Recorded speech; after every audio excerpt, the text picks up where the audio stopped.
The U.S. semiconductor industry includes some of the world's most prominent tech companies, from Intel and Qualcomm to IBM and Texas Instruments. But the trade group representing that sector this week warned that domestic semiconductor production has gradually been on the decline for decades, and said tens of billions of dollars would be needed to reverse course. As the coronavirus pandemic highlighted the fragility of global supply chains this spring, the semiconductors that power the world's electronics, in particular, caught the attention of policymakers in Washington. The Semiconductor Industry Association earlier this week issued a study with the Boston Consulting Group that found that although companies headquartered in the US account for nearly half of the world's chip sales, just 12% of those chips are produced across the 70 semiconductor fab plants in the US.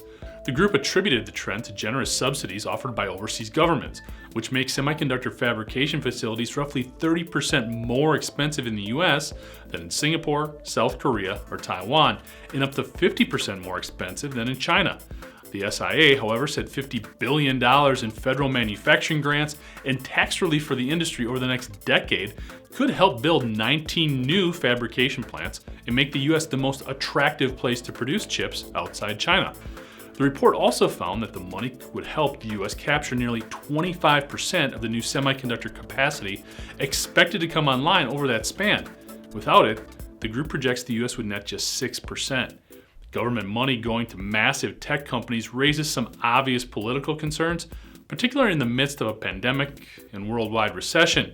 But the group said it would create up to 70,000 high-paying jobs, not to mention help the US compete in emerging technologies such as 5G communications, artificial intelligence, and quantum computing. I'm Jeff Ranke, and this is IEN Now.